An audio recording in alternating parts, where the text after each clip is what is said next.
কুয়েতে প্রবাসীদের জন্য সুখবর। কুয়েতের আকামা বিষয়ে আসছে নতুন সিদ্ধান্ত।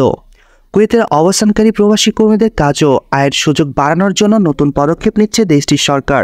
দেশটিতে খাদেম ভিসায় যাওয়া কর্মীদের জন্য মালিকদের অধীনে কাজ করার সুযোগ করে দিতে ভিসা প্রক্রিয়ার পরিবর্তন আনতে যাচ্ছে দেশটির কর্তৃপক্ষ।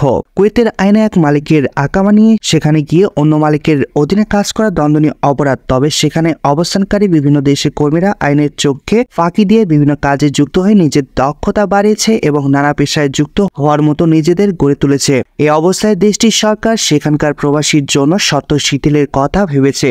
খুব শীঘ্রই আকামা বিষয়ে নতুন সিদ্ধান্ত নিতে যাচ্ছে কুয়েত।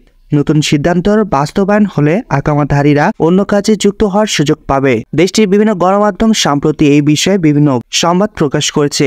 সে খবরের তথ্য অনুযায়ী খুব শীঘ্রই খাদেম ভিসা 20 নভেম্বর থেকে বেসরকারি 18 নভেম্বর শূন্য ভিসায় পরিবর্তনের সুযোগ দিতে দেশটিতে সরকার কাজ করছে। তবে কবে নাগাদ এই বিষয়টি বাস্তবায়ন হবে সে বিষয়ে নির্দিষ্ট করে কিছু বলা হয়নি। জানা যায় কুয়েতের উপর প্রধানমন্ত্রী ফাহাদ ইউসুফ সৌদ আল সাবায়ের নেতৃত্বে দেশটির রাষ্ট্র মন্ত্রণালয়ের উচ্চ পর্যায়ে এক বৈঠকে গৃহকর্মী ভিসা থেকে বেসরকারি খাতে ভিসা হস্তান্তরের নিষেধাজ্ঞা অস্থায়ীভাবে তুলে নেওয়ার জন্য একটি খসড়া আইন প্রস্তাবের জনশক্তি কর্তৃপক্ষের দায়িত্ব দেওয়া হয়েছে। বিষয়টিকে স্বাগত জানিয়েছে দেশটিতে অবস্থানকারী প্রবাসী বাংলাদেশিরা। তারা বলেছে, অনেক ভালো ভালো কাজ জানেন, ভালো মানের টেকনিশিয়ান হয়েও অনেকে অন্য কোনো কাজ করতে বাধ্য হচ্ছেন।